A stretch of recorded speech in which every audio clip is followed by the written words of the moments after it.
Hi, magandang araw po ulit sa inyong lahat for our second reading of the day. Tingnan po natin kung ano po ang makikita natin sa second reading of the day.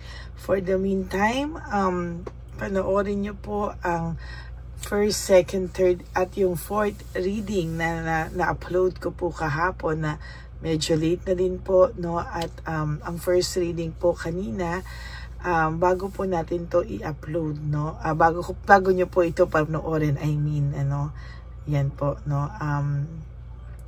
Sana po ay mapanood nyo po, lalo na po yung fourth reading, no? Na frustrated na siya ngayon sa sitwasyon niya, napakaganda po niyan. At yung pakiramdam ng person nyo, nung third reading, yung second reading, sobra na siyang lungkot at miserable. At yung fourth is may nagsisisi at gustong bumalik, no? Talagang yan po ang nakikita ko, at talagang sa nakikita ko po ay yan, no? Sana po ay mapanood nyo po lahat yan, no? At saka of course yung na-upload ko na medyo late na isa kahapon din na third reading, yung isa na siyang malaking tanga pag sinaktan ka pa niya ulit, no? So ngayon po tingnan naman po natin kung ano po ang makikita natin, but before that ay kailangan na po natin itong alatanin.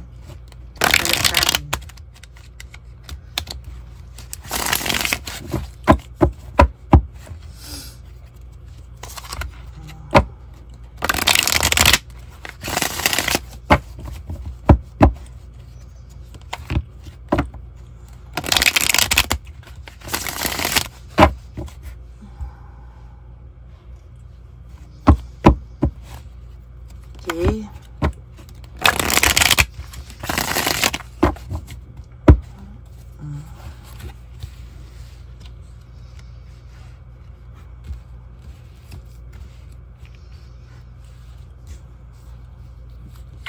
So 1, 2, 3, 4, 5, 6, 7, 8, 9, and 10. Another 10 po. 1, 2, 3, 4, 5, 6, 7, 8, 9, and 10.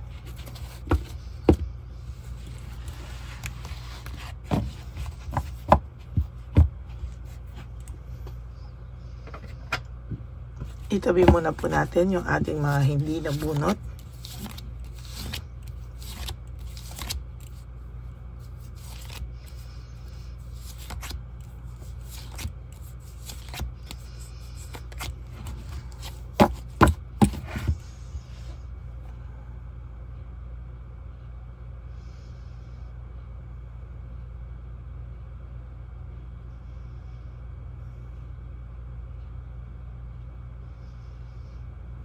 Ayan.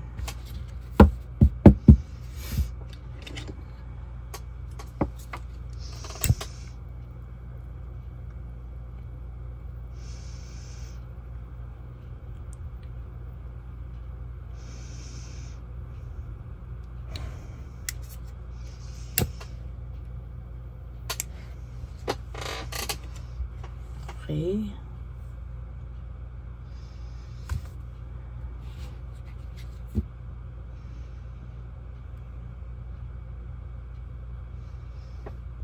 Sana po natin impulsiveness, no?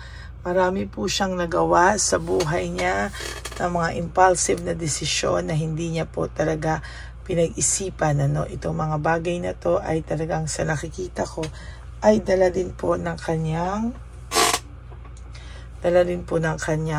kahinaan, ano? Talagang siya po ay totally naging pala desisyon ng hindi nag-iisip, no, o hindi pinag-isipan, ano, at naisip niya po talaga na ikaw po ay mawawala po sa kanya, no. Talagang may conflict po akong nakikita dito, at talagang nawala ng direksyon ang buhay niya nung nawala ka, no. totally lagi pong mainitin ang ulo nito, at sasabihin ko po sa iyo na talagang meron po siyang pagsisisi, no, na hindi niya lang po maamin-amin sa iyo. Siya po talaga ay nagsisisi, at sa nakikita ko po ay hindi po maayos ang kanyang pakiramdam, no. Talagang siya po ay may nararamdamang kakaiba, no. Hindi po talaga ito hindi po talaga ito matatahimik, no, hanggang ito ay hindi lumalapit sa iyo. Sabi ko nga sa iyo ay talagang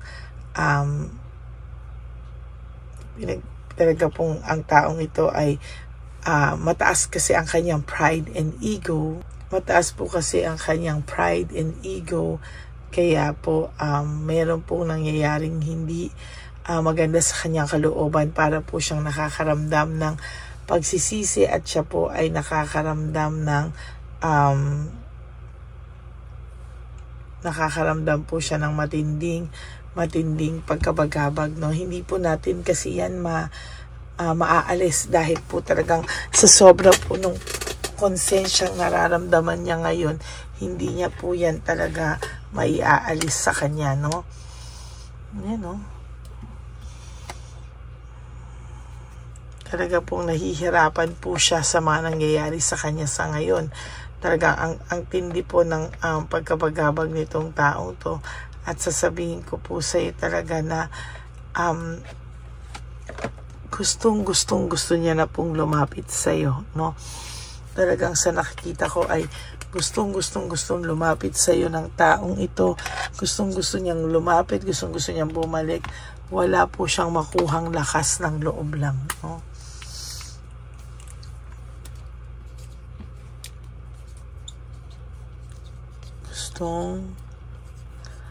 Gusto na niyang bumalik at lumapit sa iyo. Wala lang siyang lakas ng loob.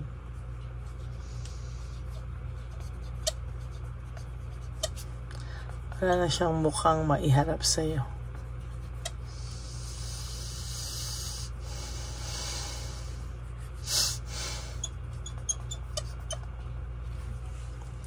Gusto na niyang bumalik at lumapit. Wala lang po siyang lakas ng loob at mukhang maiharap sa iyo, no. Dahil po sa ginawa niya sa iyo, talagang ayan, no, gusto niya man pong lumapit, kaya lang ang gulo daw po ng buhay niya ngayon, no. Hindi niya alam saan siya magpapakita sa iyo o paano siya haharap sa iyo ngayong ganito po ang kanyang pakiramdam, no. Hindi niya po maisip at hindi niya po alam kung paano siya magsisimulang lumapit sa iyo, kasi sa totoo lang po ang taong ito ay hiyang-hiya sa iyo, no. Hindi niya po alam kung paano po siya lalapit sa iyo, dahil siya po ay talagang, sasabihin ko sa iyo, nagkamali ng bongga sa iyo. Nagkamali po siya, talagang hinarap niya po, hindi niya po hinarap, no, tinakbuhan niya po, nung talagang napahiya siya sa iyo, talagang nawala na lang po siya sa iyo na parang bula. Lumayo po siya at talagang nagpahinga, no. Talagang ngayon po ito po ay nag-iisip, no. May journey po itong pinagdadaanan, nagre-reflect po ito, no. Sa totoo lang, nagre-reflect ito ngayon sa mga nagawa niya sa iyo. Hindi man po siya umaamin sa ngayon, hindi po siya umaamin sa ngayon, pero there will come a time itong taong to talaga aaminin niya po lahat sa iyo yan, no. Hindi po yan mapapakali. Talagang kailangan niyang aminin sa iyo yan para po siya ay umayos yung kanyang pakiramdam. Kasi hanggang hindi po siya aamin sa iyo, hindi po aayos ang pakiramdam niya, no. Makakaramdam po siya ng matinding dagok sa kanyang buhay, no. Yan, no. Talagang siya po ay natukso sa mga makamundong bagay, no. Hindi na po siya talaga nag-isip, talagang siya po ay natukso sa mga hindi ka nais-nais, no. And may failure, no, failure and defeat, no. Sa totoo lang po, meron tong nararamdamang kakaibang pagkatalo, no? Siya po mismo ang nagtalo raw sa sarili niya. Ay, nagre-reflect po talaga. Gusto niya po talagang bumalik sa'yo. Wala lang po talaga siyang mukhang maiharap dahil po sa kanyang mga ginawang kalokohan din sa'yo, no? Distracted po siya. Hindi niya po alam saan siya magsisimula. Very distracted ang taong ito at hindi niya po alam paano po siya magsisimulang bumalik sa'yo, no? There is this boredom, no? May boredom po akong nakikita dito. And somehow, this person is really, parang na-stagnant po siya sa sitwasyon niya ngayon. And boring po sa kanya talaga ang buhay niya ngayon, ano? Naging greedy daw po siya, no? Naging greedy siya. At dahil po dyan, yan po ang nagbigay sa kanya ng ganitong pakiramdam na fear, sadness, and loneliness. Hindi niya po yan maitatanggi na siya po ay nakakaramdam ng fear, sadness, and loneliness. Ang dami niya pong difficulties sa buhay niya ngayon. And technically po, hindi po siya natatahimik. Sabi ko nga sa inyo, hindi po yan nakakatulog sa gabi, no? Moving on, leaving behind, itong taong to ay gustong-gusto nang bumalik talaga sa iyo. Iwanan niya na yung magulo niyang buhay at sana daw ay maayos na buhay ulit kasama ka. The problem is, hindi niya po alam kung paano niya babaguhin ang lahat. Hindi niya po alam saan po siya magsisimula. Yun po ang masaklap sa kanya. Hindi niya po alam kung paano, saan, ano ang simulang gagawin niya. Paano ka po niya i-approach. Lagi po niyang naiisip yung mga happy memories niyo together. Lagi niya pong naiisip yung saya ng pinagsamahan niyo, no? Nagtataka na lang po siya bakit po ganun. Bigla na lang nakaramdam siya ng ganitong sitwasyon, nakaramdam siya ng ganitong pakiramdam. Maling-mali daw po yung mga nagpadala siya sa ganyang mga nagkamali daw po siya sa mga pakiramdam niya, no? Talagang maling-mali, no direction, no? Very unpredictable po ang nangyayari sa kanya ngayon. And totally, itong taong ito ay nahihirapan po, no? Hindi niya po alam kung ano po ang kanyang gagawin. Ayan po. Meron po siyang leaving home, making decision. Talagang ang taong ito ay nakakaramdam ng matinding pain, ano? Matinding pain, matinding dagok sa kanyang buhay ngayon. At ayan po, siya na po ang nakakaramdam at siya na po ang nasasaktan sa nangyayari ngayon. There's heartbreak, suffering, and grief, no? Nagkabaliktad na po kayo, no? Sabi ko nga po sa iyo, hindi lang po ito makapagdesisyon. Hindi niya lang po talaga alam ano po ang sasabihin niya sa iyo pag nagkaharap kayo. Ngayon po siya nakakaramdam ng takot, no? Talagang hindi po siya nakakaramdam yan ng takot dati. Ngayon siya biglang nakaramdam ng takot at naramdaman niya po talaga yan, ano? Talagang hindi niya po yan alam kung paano, no? There is this coldness, no? May coldness po siyang nararamdaman and somehow itong coldness na to ay talagang matindi, no? Sa sarili niya na po siya nanlalamig dahil po sa mga ginawa niya po sa iyong kasalanan. Yan po ang ating second reading of the day, no? Talagang gustong-gusto na nitong bumalik at lumapit sa iyo. Wala lang po talaga siyang mukhang maiharap sa iyo. So that is our second reading of the day. I hope na naka-resonate po kayong lahat, and if you do, can you please give me a like and comment down below para alam niyo naman po kung ano po ang ating emotions, no, based dito po sa ating reading of the day. And for those of you who would like to give me a super thanks for this video, I would really appreciate that from the bottom of my heart. And paki-like nyo naman po, no? Palambing po sana ng like. And please subscribe and hit and click the bell button para naman po updated kayo sa ating mga latest updates. And of course, for those of you who would like to have a private reading with me, you can message me po at Ladyly Elena, that's Ladyly Elena, Nasa dulo po yan ng ating video. Diyan nyo lang po ako makakontak. That is my only official and legit FB account, no? And also, diyan nyo po ako makikita, no? Pagka tayo ay hindi makikita, makakausap po, no? At nilabas ko din po dyan ang fake account ng Lady Elena na kung saan ito po ay ng pepera at nang hahak ng inyong mga account. So mag-ingat po kayo at talagang wag po kayong scam sa taong iyan, ha. Tandaan nyo po, wala po akong PayPal account. Nasa Pilipinas po ako ngayon. At wala po akong sinisend na link, no. So yan po ang inyong mga palatandaan. And of course, kung talagang decided po kayo, you can always call me or I will call you po para marinig nyo po ang aking boses. Okay? Maraming salamat po sa inyong lahat. And para naman sa aking mga ever solid, loyal and faithful na Lady Elena family, I love you all from the bottom of my heart. Mahal na mahal ko po kayong lahat. At lagi ko po kayong kasama sa aking mga prayers. Actually, ang aking mga subscribers, kasama po kayo lagi sa aking dasal. At ganun pa man po, no, ang lagi ko pong payo sa inyo is just to live one day at a time. When you wake up po, you pray and do 3 things that will make you happy for the day. Prioritize yourself, forgive yourself, no. Talaga pong sana po ay mapatawad niyo yung mga sarili niyo sa kayo lang naman po ay nagmahal. Kaya huwag po kayong matakot, no, magmahal at buksan ulit ang inyong mga puso. And of course, you have to be grateful that we are still alive. Tayo po ay buhay pa, no? Talagang tayo po ay buhay pa at may chance po tayong bumawi sa ating mga sarili.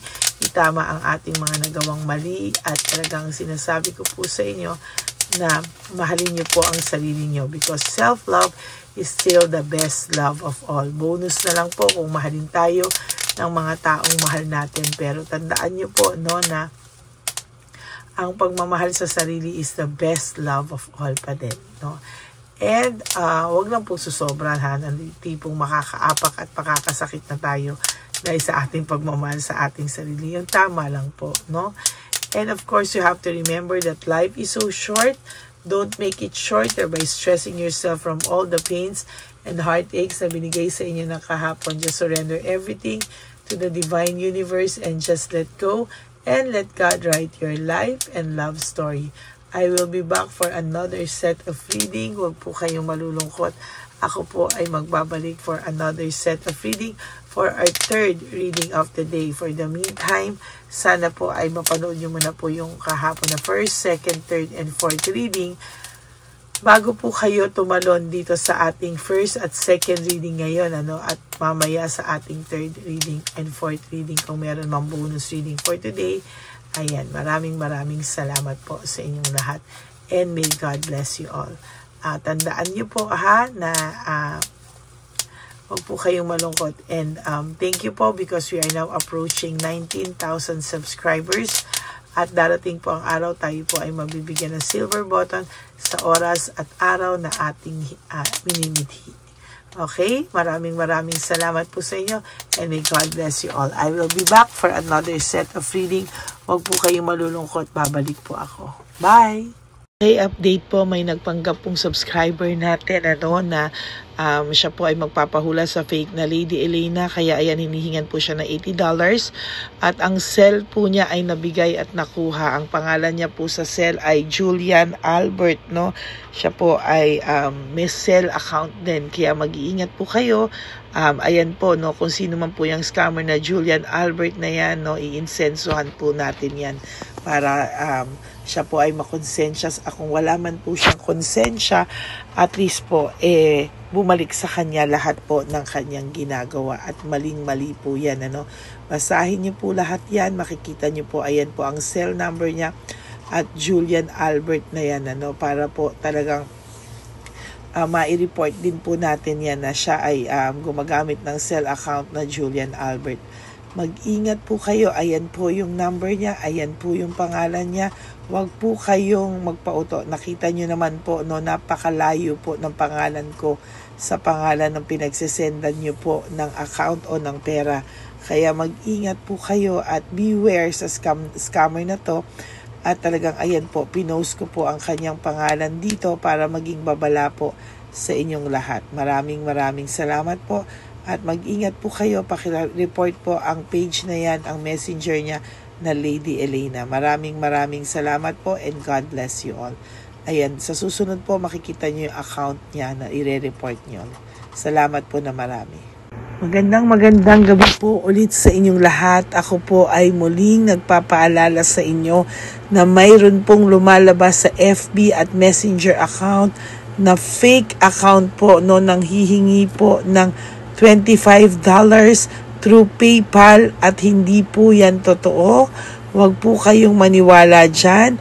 At pag sinabi mo po na gusto ko pong marinig ang boses nyo, or makita kayo, ang sasabihin po ay magbibigay kami ng link, buksan mo yan, at pagkatapos ay makikita mo ako. Huwag po kayong maniniwala dahil yan po ay hindi totoo.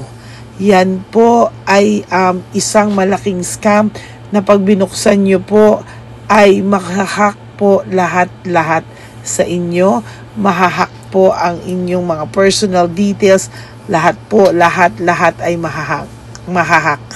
Ako po ay nalulungkot na ito po ay nangyari, ngunit sa talagang may mga tao pong masasama at may mga tao po talagang hindi makatiis na hindi gumawa ng masama sa ibang tao. Pero maging aware po sana kayo, tulungan niyo po ako, i-report po natin yung fake na yan at sa FB para siya po ay mawala na. At wala na po siyang